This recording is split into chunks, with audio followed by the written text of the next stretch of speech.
What's good, everybody? This is another edition of Famously Unfamous with your boy, That Man Channing. I sat down the other day with a good friend of mine, Justin Forte. He was a D1 college football player at the University of Richmond. But what you guys don't know is how he had to overcome from a young age adversity to achieve his goals and his dreams, and how he inspires others through faith and fitness. Take a listen at our interview and be encouraged by it. God bless. All right, guys, welcome to another edition of Famously Unfamous. I'm your boy, That Man Channing, and today we have a special guest on the show. We have Mr. Justin Forte. Hey. Yeah, Justin is a fitness guru. I know a thing or two. I don't say guru. You hear me? A fitness guru. This brother loves the gym. Like, legit loves the gym. Like, I will look on Instagram and I will see him at the gym. And we literally just came from church. Like, did you just get there? Like, this is insane. But this dude inspires me a lot to work out, to want to work out. And when the alarm goes off in the morning at 5 o'clock, I look at the alarm, and if I go back to bed, I have him in my head like, so we lifting weights or what? Absolutely, man. I'm trying to come up with the first ever dress clothes that you can work out in. Also, it's multi-transitional, so stay tuned for that one. It's so like you can get your praise on, and then also get your squat on as well. Detachable fitness. I like it. But what's going on, man? Nothing much, man. Just trying to stay in shape, trying to get like you out here in these streets. Oh, man. I am far from it. But, man, actually, Justin has an incredible story that I want to share, and that's the whole purpose of him being here. Justin was a collegiate athlete, D1. He went to Richmond University, and he was a running back. So the brother knows a thing or two about sports, fitness, and the journey, the uphill battle. But what you may not know about Justin is he has had a bout with Crohn's disease. And for anyone who doesn't know what Crohn's disease is, tell us a little bit about it. Man, Crohn's disease is what they call an autoimmune disease. So basically it's your body attacking itself. There's various forms of autoimmune diseases out there, but this one in particular impacts your whole intestinal system, your whole gastroenterology. I'm saying the wrong thing, but your whole intestinal tract. So all the way from your mouth, all the way through to where the food comes out, you can be impacted. But also what's pretty crazy about it is you can have issues in other areas such as your eyes, your joints, and things like that can really make your life tough as you go through these various flare-ups that happen throughout your time. Wow, man. Yeah. So that's when in itself that's something that's like, man, that's pretty intense. So for me, when was the first symptoms or the signs that you actually had this disease? Man, I would say it was back in high school. I was either a sophomore. I'm gonna say it was either sophomore, getting ready to be a junior, around that time, where it was just one. It was actually, we had a spring football game. I remember the exact day that it really started acting up on me. We was on a bus to a scrimmage, to a spring game, and I just had the worst stomach pain ever. I thought I had like the stomach virus, and I thought my dad thought I did too. I was home throwing up and everything. They gave me medicine to treat the stomach virus because there apparently was one going around, but didn't get better at all. And I ended up getting admitted to the hospital. I was in the hospital for about 5 weeks, and they were running all sorts of tests on me until eventually, in the history of when they looked at the history of my family, they found out that my brother had Crohn's and colitis, and they were like, well, this is what you have also. So me and my brother both suffer from Crohn's disease. Wow. So at that time, you had no idea that your brother was dealing with the same issue. No, I knew my brother had Crohn's disease up to that point, and it was kind of a karma for me because I had witnessed everything that he was going through, and I would always tease him about it and be like, Crohn's boy, all that type of stuff. And that's really mean now, so don't ever say, if y'all know somebody who's a Crohn's person, don't call him Crohn's person. But then lo and behold, I ended up getting the same exact thing, and it was really prevalent on my dad's side. I don't know of anybody in my mom's side that has it, but my dad's side, I know that his sister has it, so we're pretty sure that that's probably where it came from. But in my studying of Crohn's disease, I do know that it is something that is common in both the African American community as well as the Jewish community. Wow. Yeah. Fun fact of the day. Didn't know that. So next time you feel like you have stomach pain, listen, go to the doctor. Go to the doctor. So it's better to know to figure out what you have to do than trying to figure out on your own. Absolutely. But just so we're in high school, you're at the game, you leave the game, obviously.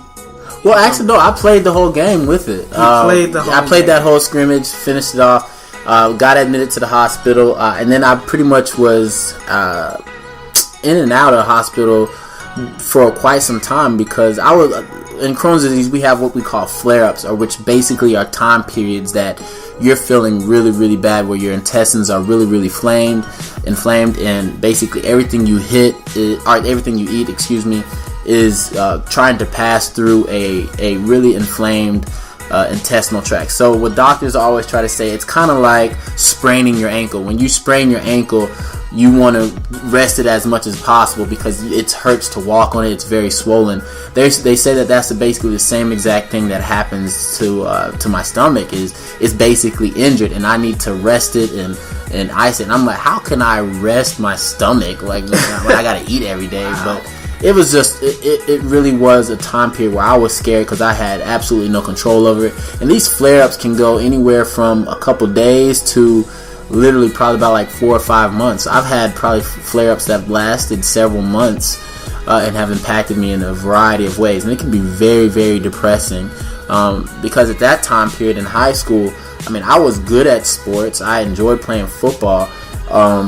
And the coaches, however, did not know too much about Crohn's disease, and so they were scared to even play me. And they, as a result of that, my playing time cut drastically as a result of Crohn's. Even when I was out of the hospital and back playing again, I was really small as a result because I couldn't eat as much as I was. So I dropped down to probably one of the smallest people on the football team at that time.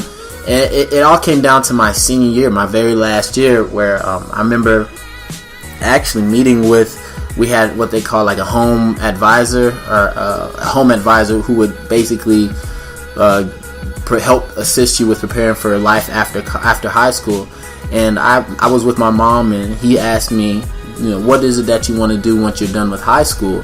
And I had told him, I said, I would like to go and play football in college. And know that this time I didn't start. All my friends were starting. Everybody else was starting.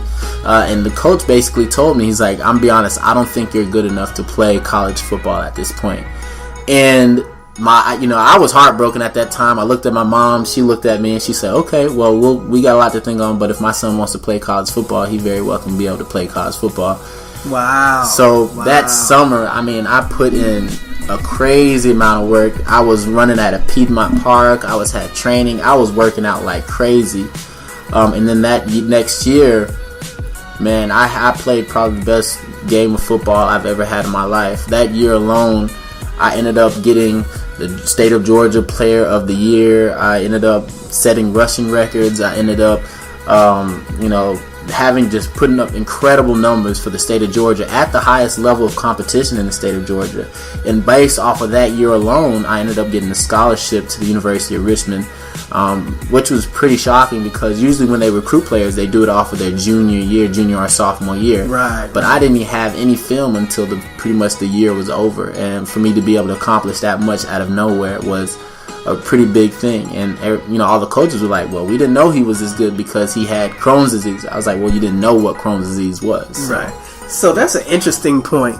So in that preparation before your senior year, you're saying you worked, you were grinding, you were doing everything you had to do. Yeah. So how does Crohn's disease work? So is it like it's just a flare up, you deal with it, but then you can get back to normal? Man, Crohn's disease is, as I said, it can impact you in a variety of ways. So the main type of flare up that there is that you'll read about is basically, as I stated, your intestinal tract will swell up, and it's basically severe cramping that happens. You'll get a cramp probably every 30 minutes or every 30 seconds to a minute, where your stomach is just severely paying with the cramp. You lose your appetite, you're throwing up, you're using the bathroom a lot. It's just, your way of life is just terrible. You can hardly sit in class, you can hardly pay attention because you're so overwhelmed by the pain. And one thing about being in pain for so often is you'll also be linked to depression because you lose all type of hope. I remember sometimes where I would just go in the bathroom and just lay on the floor and they'll just be crying because I was in so much pain. And this is something that was fairly new to me because all through elementary school, all through middle school, all through my freshman year and most of my sophomore year, I was perfectly fine. I was a perfectly fine kid. Then all of a sudden things changed at the drop of a dime, and next thing I know, I'm in a lot of pain and not knowing what's going on, not knowing how to control it. Things that can trigger it is a wide variety just like that. It could be any type of things, the type of food that you eat, the type of things that you drink, how much stress you're under. If you've gotten injured, I found that sometimes if I've gotten injured, that would trigger a flare up on me. Wow. It was just out of control for me. Wow.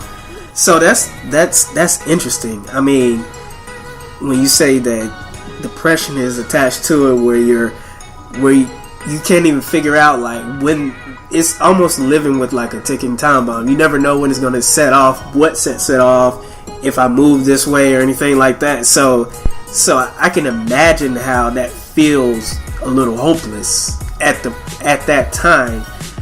So fast forward to you're playing in college. Mm-hmm. You're dealing with this. You're overcoming well enough to finish.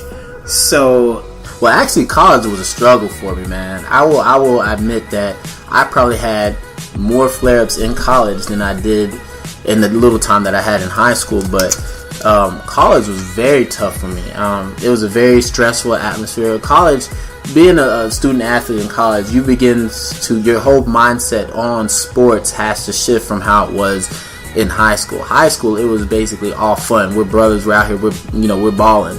And the coaches were able to be more interpersonal with you, be able to, to actually teach you a lot more life lessons at that time. And that's basically because their careers aren't necessarily based off of, are tied so much to the production that they have on the field. Right. Once you get to college, it's like, what are you doing for me? Right. Like, they have to consider their family. They have to consider, their careers.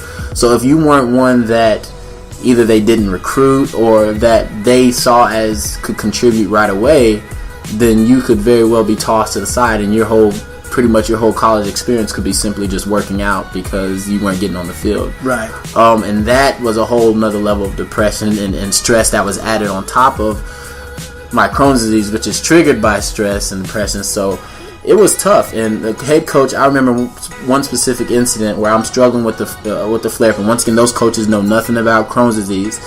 We're in the weight room and we have to do weigh-ins ever so often. And those that don't make weight would have to get up at 6 a.m. every morning to eat breakfast and join what they call the Breakfast Club. Right. And I remember the head coach came in one time when the whole team was lifting. And he looked at me. He knew I was not going to make weight. He said, Justin, he put, I want to say like 100 and I would say at that time I was probably like 160, 165, 170 playing in college level football. And he says, if you don't get on this scale and you're not over this measurement right here, then I can't play you. You're not going to be able to play college football because you'll be too dangerous out there. And I already knew I wasn't going to make this. So I told him, I was like, Coach, I'm not going to be able to make that weigh-in, and I just need to keep going to the doctor. And so that was another instance where coaches just didn't trust me, but I felt like I could still produce, but it was just a lot going on with my life that it really made me think about my future in sports at that point.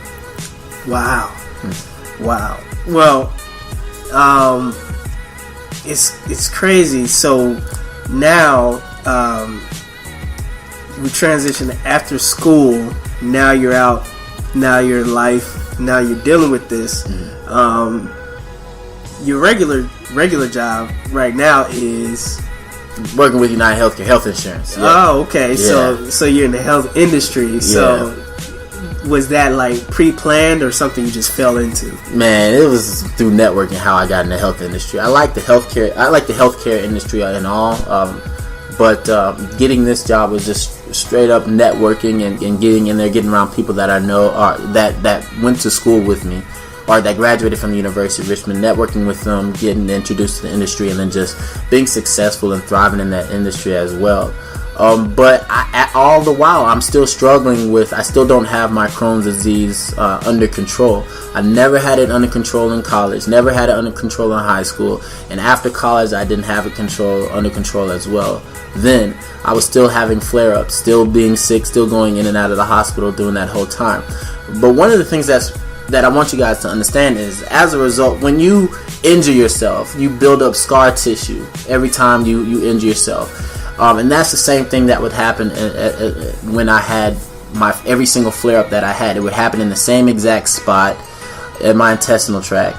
And every time it'd flare up, it would get inflamed, and then scar tissue would happen.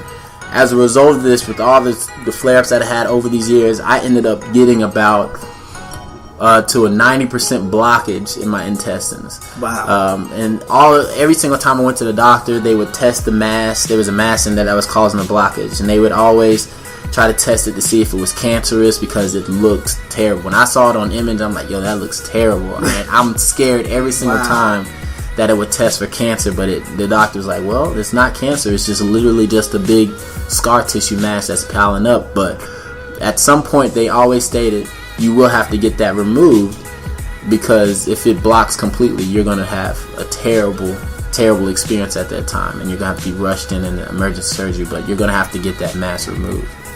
Okay, so now you have that information with you.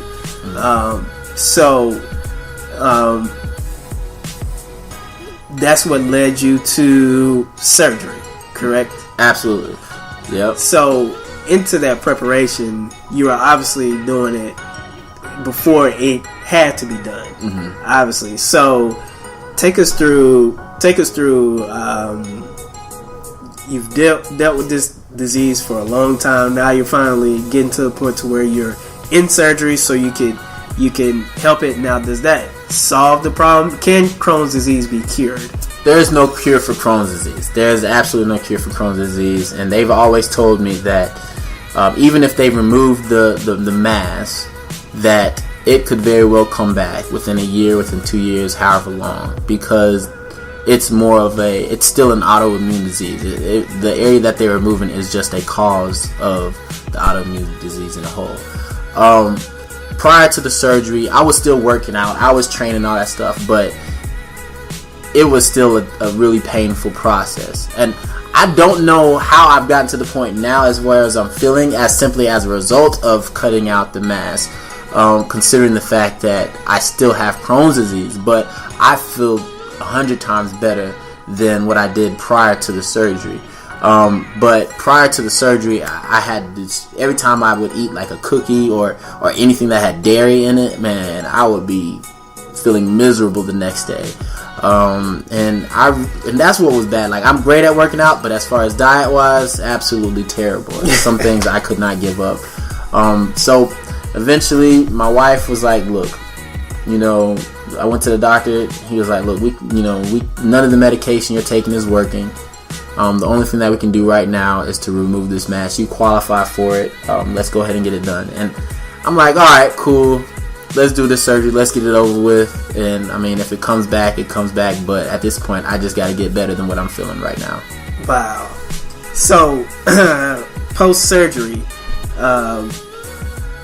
take us through that whole recovery process, what goes on, because obviously we're literally talking about getting your intestines cut out of you. Yeah. So, like, that's just not normal. My whole thing, so when I went into the surgery, I asked him, I said, am I going to have a bag? And he said, no, you're not going to have to. Like, that was my biggest fear, was that I would have a bag. And so I'm going into surgery. I'm getting in there. I look at my wife. I said, Jasmine, I said, don't let them put a bag over me. I don't care. I said, let them put a bag on me. I said, wake me up. I got to sign off. And she's like, all right, you'll be fine. So I go through the procedure. I'm knocked out. I wake up in the room. First thing I go for is to check to see if I got a bag. That's the first thing I'm looking for. I'm out of it. I'm just sitting there feeling for a bag. And I do see a bag on the side of the bed, and I just start freaking out. And I'm like, Jasmine, what is this? Like, well, I told you not to let him give you a bag. She was like, no, that's your catheter. I was like, oh, okay. All right. We're good. But, man, I tell you what, that recovery period was, I've been injured a lot. I have broken legs. I've had procedures done.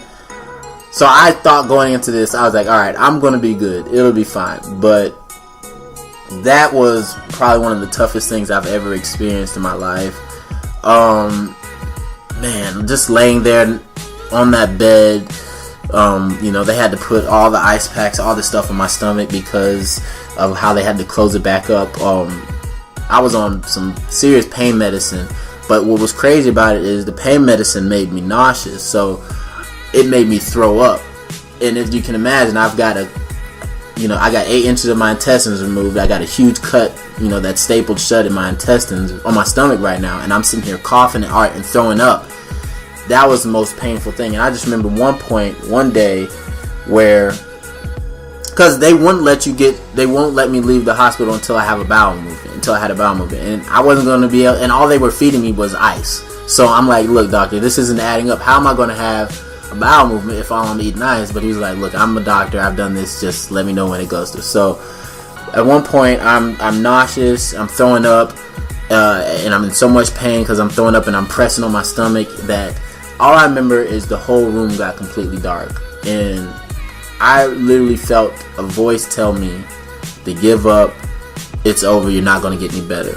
And I tell people all the time that was the scariest point, because if I had a button there that would say you can end your life simply by pressing this button, I probably would have pressed it at that time.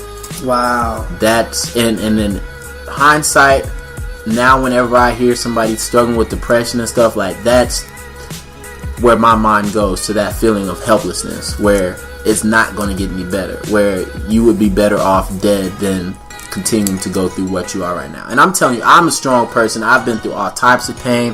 I've been through the worst workouts out there. That's one of the reasons why I train so much, is to be able to prepare to face adversity, to face tough times like this and be able to push through it. But I couldn't, to this day, I don't know what type of exercise I could do to help me get through that moment right there. That's a different type of exercise that I have to figure out what it is. It's more mental, because I was like, it was a very depressing time, and I get kind of ashamed and embarrassed of it when I talk about it. But it's definitely something that's helped me communicate and understand people that struggle with depression a lot more. Right. So, in this, it seems like, divided world that we have now, if we had more understanding and empathy because of what we went through, or pull on that more than our division, disagreements, and realize that at the end of the day we're kind of the same type of people, no matter what you look like. Everyone's went through highs, lows, like you said, depression. If you pulled on that, then for you, that helped you deal with and understand people more and open up. And I'm not as judgmental of you. I'm more sympathetic to what you're going through. It helped me understand that it's more to it than just that I'm feeling sad today. Right. It's more to it. Like, I found myself guilty when I see somebody that's struggling with depression and just being like, oh, they're just literally looking at it as though it's a bad day. Like, they're not looking at it in a beneficial way, and they're not really listening to what's being told to them, or really experiencing what's going on. But that experience stood out to me because I had my mom, I had my dad, I had my wife, I had my brother, all there in the room. I had the nurse there in the room with me, telling me everything's going to be okay, everything's going to be fine. But when I tell you everything went black, I couldn't hear nobody. I couldn't see anybody else. It was just, I had made up my mind. And that's what was so scary, is I think to myself, like, literally, if I had the opportunity to end it at that time, I would have taken it.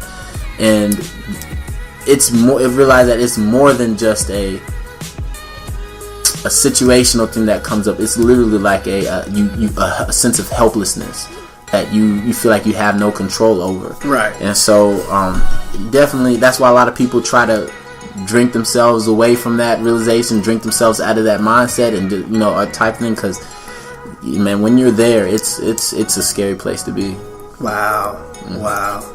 So I mean, from that point that you left the hospital until you felt like, you know what, I haven't felt this great in years, how long was that process? Man, that home recovery process. So I was in the hospital. What's crazy, man, I felt like they put me out too far, because I let me out of that hospital too far for a serious surgery. I got the surgery on like a Wednesday, and I was home, and I was released by that Friday. It felt a lot longer, to be honest with you, but still, in the hospital, I'm like, man, I just had a major surgery. And so I got home, and my wife, she's a doctor, and so she deals with patients and recovery all the time. And one of the reasons it was so tough is because she wouldn't let me take the pain medicine because she was afraid I would get addicted to it, which made absolutely no sense to me, because I'm like, look, at least I'm in pain here, like, this is miserable. So I felt, once again, that was a whole nother level of helplessness, because trying to use the bathroom became very difficult. I became very I didn't trust. I felt like the doctor messed up at times. I was like, yo, something's not right here. This ain't right. I'm not being able to use the bathroom properly. Like, something's right.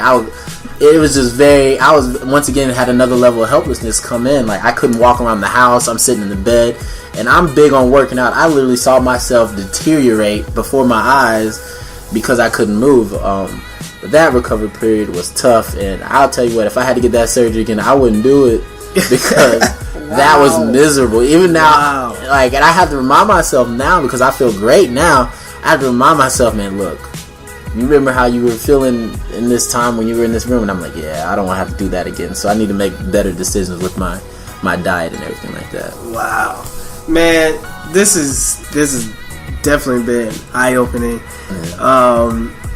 And now I get a better insight about why you train so hard, how you're dedicated to it, because life is so precious. Like, my issues aren't your issues. So I take for granted being able to have normal intestines, or just putting anything into my body or whatever, and not feeling the effects of it immediately, at least. But for you, it was a daily struggle for you, and then the process of getting it corrected as much as possible, obviously knowing there's no cure for it right now, was going through a painful process of a surgery to get to the other side where you're actually saying, you know what, I haven't felt this great in years.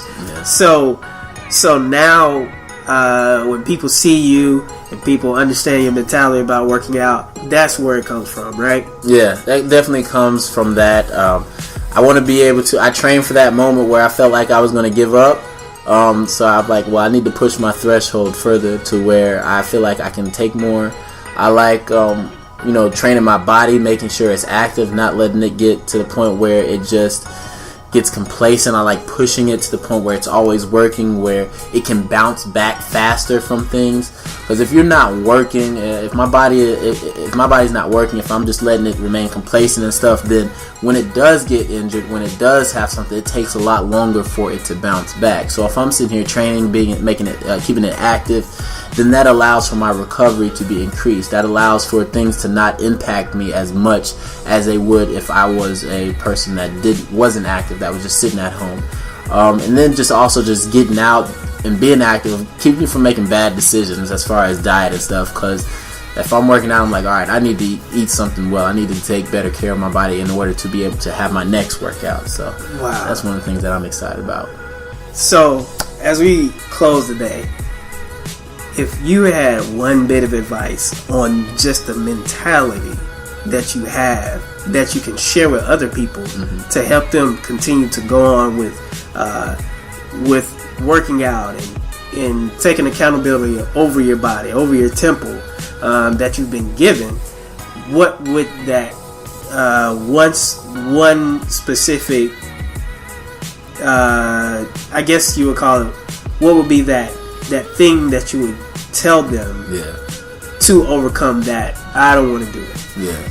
My mindset, what I would say, what I would have learned from my life experience is you can still do it.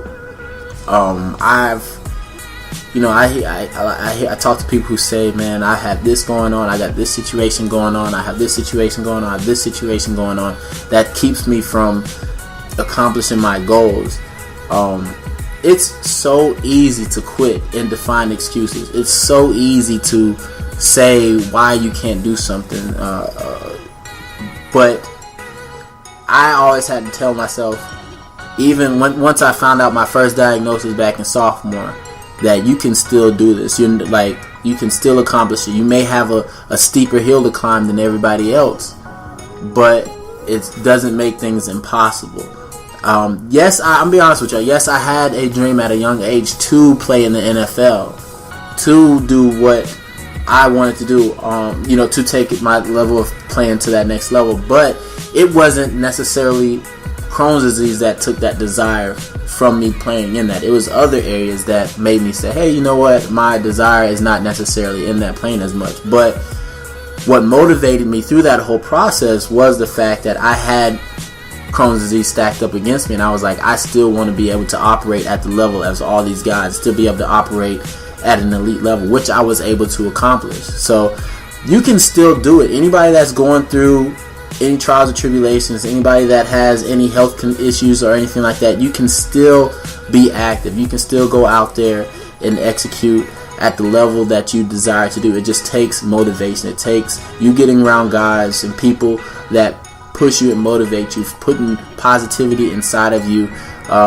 so that is the life you live. Not one of doubt, not one of regret, but one of action, one of doing, and one of basically commitment to the goals that you have set for. There you have it. All right. From a man who's overcome the odds to get a D1 scholarship, finishing school under extreme circumstances, finding a successful career, and motivating others through training, hard work, and dedication. He's my brother. I love him to death. Good for talking to you, man. All right, man. Appreciate it having me on.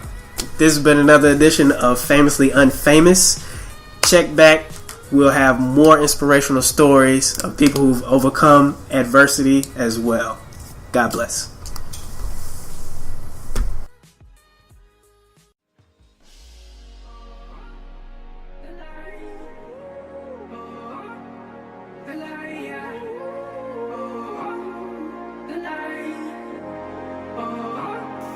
The lie,